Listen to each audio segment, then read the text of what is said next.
Fala, meu lindo! Minha linda!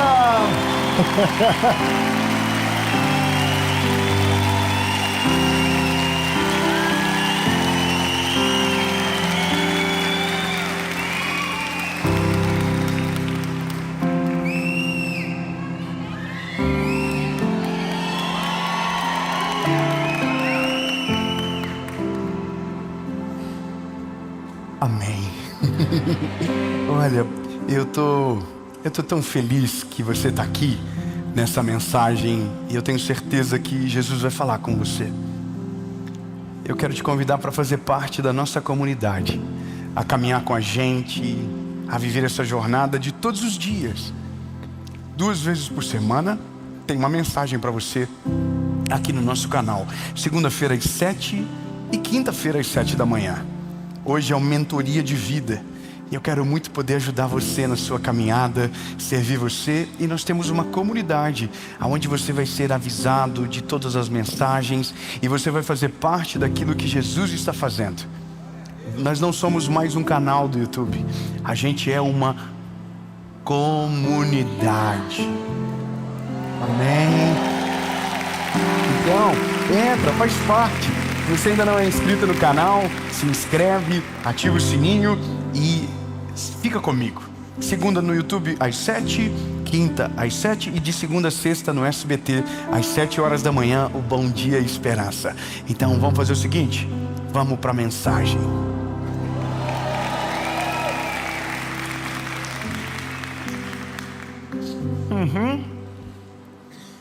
É 29:18 de Provérbios. Diz o seguinte: onde não há visão profética, o povo perece, mas aquele que guarda a palavra, esse é feliz. Olha, eu estou em uma outra versão aqui que eu deixei no meu telefone. Aqui diz palavra profética, mas nessa versão, se eu não me engano é a NTLH, diz assim: aonde não há visão. Veja, visão é uma janela aberta do futuro, aonde você consegue olhar e saber aonde você vai chegar. É como se você tivesse uma direção do porquê está vivendo o que vive e aonde isso pode te levar. Eu chamo isso de propósito, de fato. O propósito é saber o porquê você nasceu, né? Para que eu nasci? Eu acho que essa é uma das perguntas filosóficas do ser humano mais profundas de todas, né? Que é, por que eu nasci? Por que você nasceu? E essa palavra, ela nos deve movimentar a vida toda, pelo menos até uma boa parte dela. E ela deve nos movimentar até o dia que a gente encontra uma razão, um motivo, a ponto de você dizer: agora eu entendi. Agora eu entendi porque sou o que sou. Agora eu descobri a razão da minha existência. E há uma diferença brutal quando você fala com pessoas que sabem do seu propósito para pessoas que não sabem do seu propósito. É como se fosse um abismo de escolhas e de histórias. Você consegue olhar e você vê que um vive, o outro existe. E existir e viver são completamente diferentes. Quando eu digo que alguém existe, é alguém que não tem mais sonhos, não tem mais projeção, não tem mais perspectivas. Então basicamente ele se contenta com qualquer coisa na vida e ele se move dentro daquela realidade até o final da sua vida. Então ele vai crescer, ele vai construir muito pouco, vai deixar quase nada de legado e ele vai embora. E eu não estou falando sobre salvação. Não, essa pessoa, mesmo sem ter descoberto o seu propósito ou vivido de maneira excelente, ele pode ir para o céu no final. Porque a salvação não está conectada ao tamanho das nossas obras, não está conectada ao quão incrível a nossa vida foi. Não, pelo contrário. O Evangelho nos dá a garantia da salvação pelo reconhecimento de que Cristo é o nosso Salvador e que de fato somos o pecador que Ele foi para a cruz para salvar. Não é pelas nossas obras, não é por quão incrível a gente foi, ou por quão maravilhoso, não é por isso. Entende? Uma coisa não tem nada a ver com a outra. Porém, todavia, a Bíblia vai dizer que fé sem obras, ela é morta. Se a fé que eu tenho em Jesus não promove uma diferença, uma mudança na minha vida, é um pouco estranho. Eu me lembro de um amigo que um dia me deu um conselho, e uma das coisas que ele falou no conselho foi interessante. Ele disse que não tinha sentido graça sem resultado. E ele falou uma outra coisa engraçada. Ele disse: são duas coisas na vida que não fazem sentido e são distantes, mas parecidas. Ele dizia uma coisa. Ele falou que graça de Deus sem resultado não faz sentido, ao mesmo passo que um famoso pobre também não faz. Eu achei interessante aquilo, muito mais pela questão da graça sem resultado, porque graça você recebe sem merecer. E se você recebe sem merecer e não usa isso para a glória de Deus, não é só um desperdício, é uma ingratidão. Então esquece a outra parte do conselho e foca somente nisso que eu estou te falando.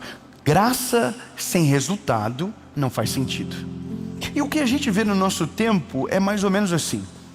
Começa-se a vida com muita vontade de viver. Começa-se a jornada com muitos sonhos, com muitas coisas maravilhosas. Só que aí a vida, ela dá conta de, pouco a pouco, tirar esses cenários de esperança do nosso coração. E começa a parecer que a gente já está tarde demais para dar certo na vida, que a gente já está tarde demais para viver o nosso propósito, ou porque como se a gente não tivesse descoberto em tempo, então agora tarde demais para viver um novo tempo, e a gente vai deixando de viver e começa simplesmente a existir.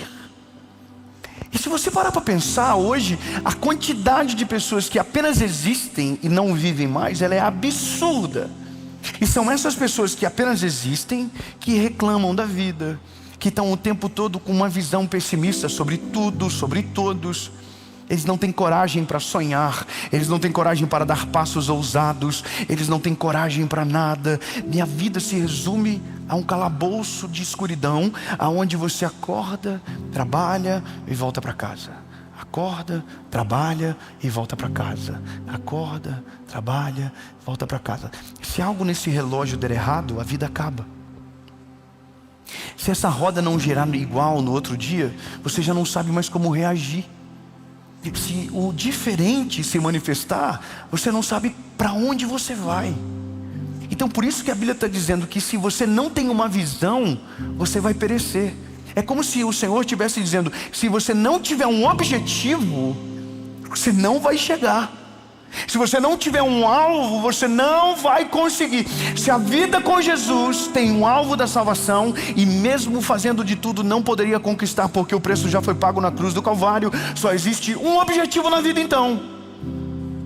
E o meu objetivo de ser salvo já foi completo em Jesus mediante o meu arrependimento. Então qual é o objetivo? Construir uma imagem de Cristo que inspire as pessoas a amarem a Jesus a partir da nossa história. Por isso que a Bíblia vai dizer que o chamado de todos é: ide e pregai o evangelho a toda criatura. É como se Jesus estivesse dizendo assim: você já me conheceu?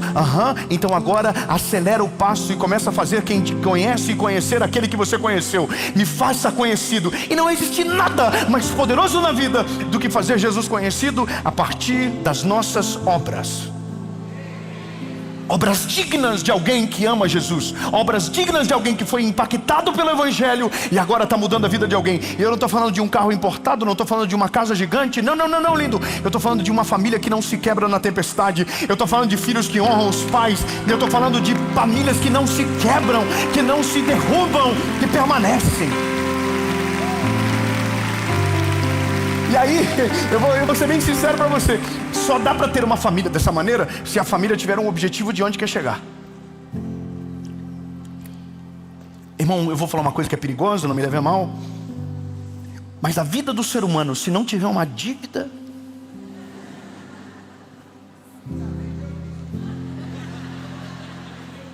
irmão, se a gente não tiver uma parada que tem que se mover, a gente vai parar.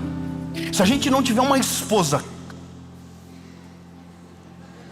eu tenho que tomar muito cuidado com o que eu vou falar agora, porque ela vai ouvir. Irmão, ai meu Deus, falando. Aí eu ouvi uma vez alguém dizendo que mulher boa é mulher cara. E eu, não que eu concorde, amém? Mas irmão, se a gente não tiver uma mulher que é visionária, que não sufoca o nosso sonho, mas que pelo contrário diz, você consegue, vai, voa. Irmão, quando você tem uma mulher assim, o seu sonho que era pequeno começa a ficar grande, e você começa a se mover para coisas maiores, e você começa a prosperar de uma maneira muito maior. Por quê? Porque a tua família está junto e tem uma visão sobre o futuro. Visão sobre o futuro é isso. Eu acho maneiro quando eu converso com os meus filhos e eu começo a olhar para eles, eu fico preocupado porque o sonho deles é diferente do meu. Irmão, eu só queria existir quando eu era pequeno. O meu filho perguntou para mim, pai, quando eu fazer 18 anos, que carro que o pai pensa em me dar? Foi o João que perguntou isso para mim. O João tem 7 anos. E o Noah ouviu e falou, pai, eu quero um esportivo. Eu falei, filho, não é assim que funciona. Eu contando minha história, porque o pai queria ter um Ford Ka. Se o pai tivesse um Ford Ka, o pai teria zerado a vida com 18 anos. O pai tinha um Saveiro 92, depois um Voyage 95, depois um Uno 2001. E eu fui contando toda a trajetória e ele não sabe o que é Voyage, ele não sabe o que é Saveiro, ele não sabe o que é Gol, ele não sabe de nada disso. Sabe por quê? Porque Deus me fez chegar num lugar onde nem precisa mais apresentar o que eu vivi, porque a perspectiva dele sempre começa a partir daquilo que foi gerado. Eu não estou falando que eu vou criar um filho fraco ou que alguém possa pensar isso, mas eu só quero que você entenda que a visão que você supera é a visão de começo de quem vem depois de você. Se você não for longe, os seus filhos vão começar, entendeu? É lindo, grava isso. Se vocês projetarem uma vida,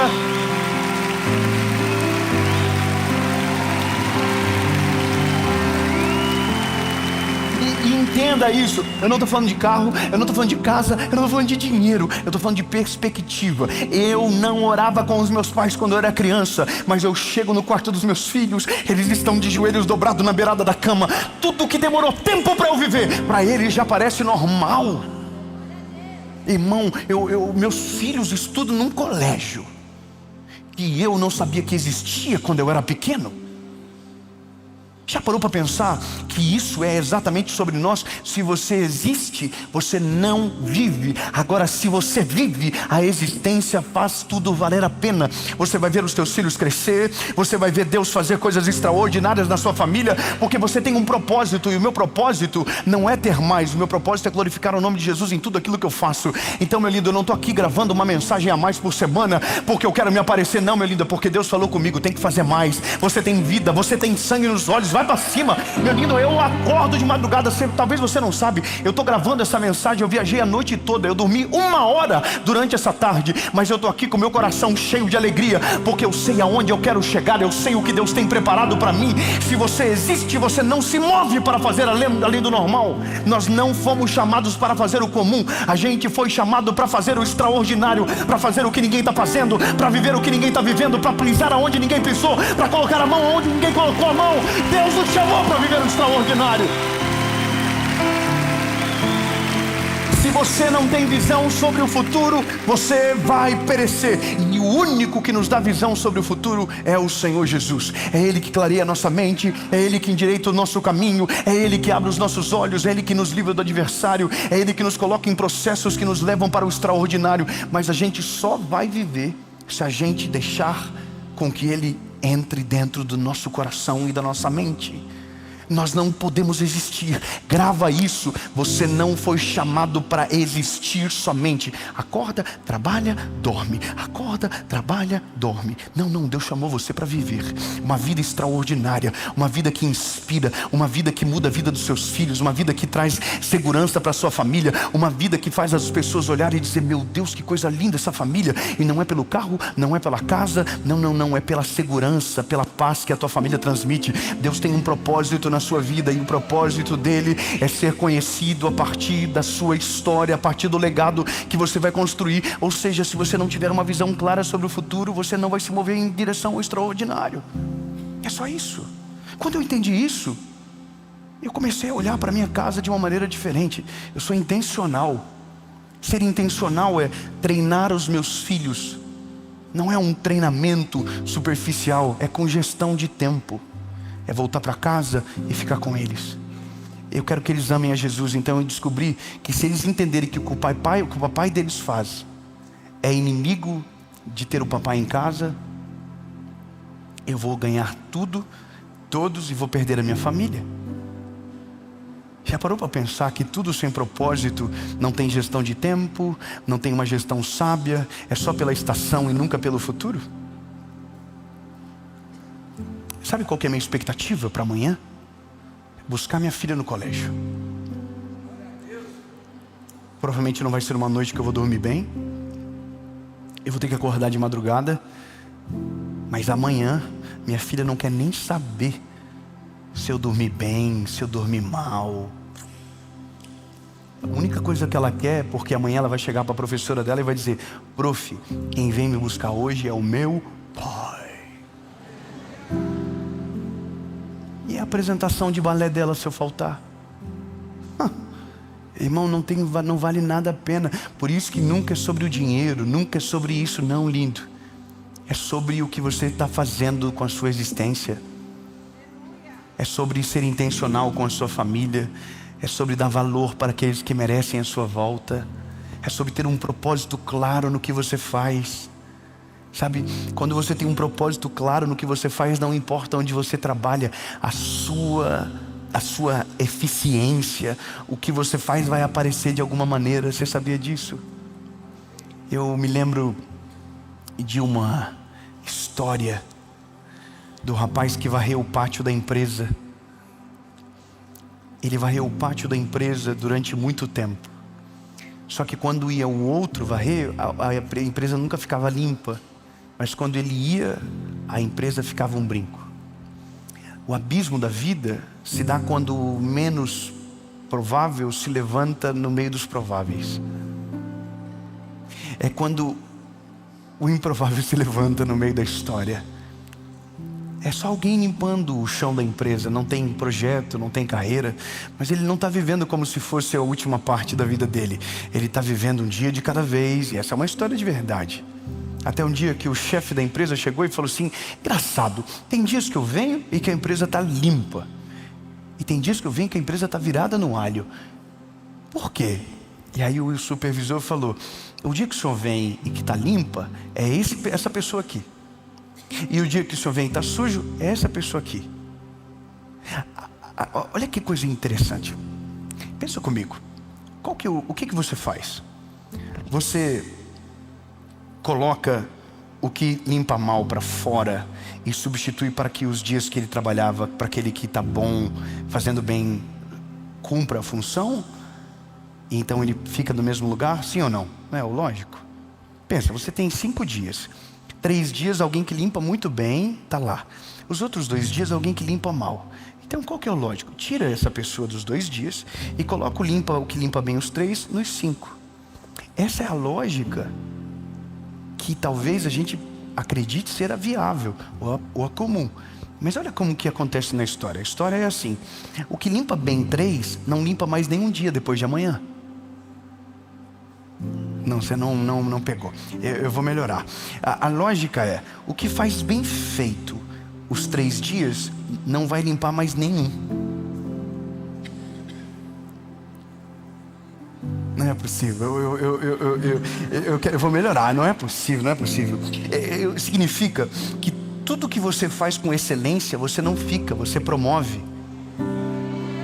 Sabe, às vezes a gente não vive o extraordinário porque está esperando o extraordinário para ser excelente. Mas você precisa ser excelente no ordinário para que o extraordinário se torne a sua realidade. Você não espera ser para chegar, você é antes de chegar. E quando você se torna aquilo que você precisa, aquilo que você é te promove para onde Deus quer te levar. E entenda logo, lindo, a Bíblia vai dizer: nunca se canse de fazer o bem. Se você plantar, você vai colher.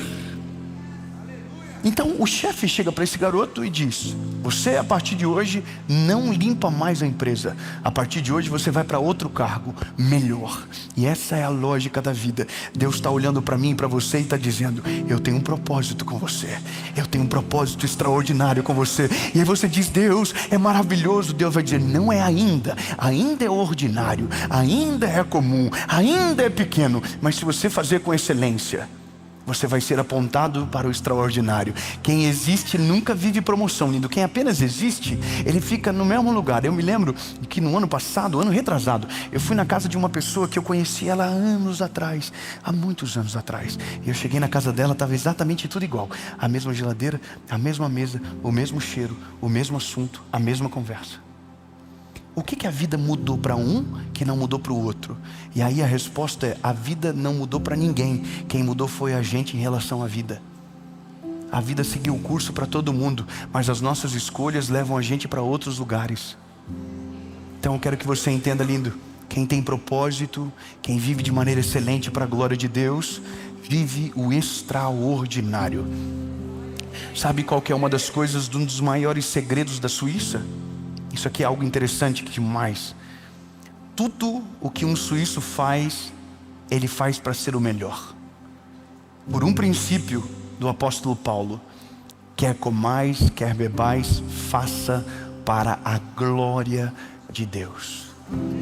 Então, lindo, eles vão fazer um relógio, é o melhor relógio do mundo. Eles vão fazer um avião, é o melhor avião do mundo. Eles vão fazer um chocolate, é o melhor chocolate do mundo. Sabe por quê? Porque eles entenderam que tudo que é feito para a glória de Deus é feito com excelência. Então, enquanto a gente tentar viver de maneira trivial, sem ser intencional, a gente estaciona na vida. Até um dia que a gente vai ser encontrado daqui 10 anos, do mesmo jeito, tudo igual. Não, lindo? Não sei você, mas eu quero mais confusão para minha vida.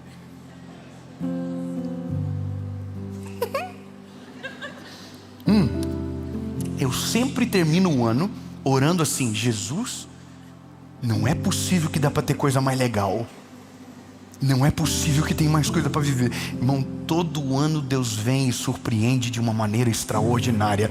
Quando você pensa que acabou, que não tem mais nada de novo para acontecer, Deus vem e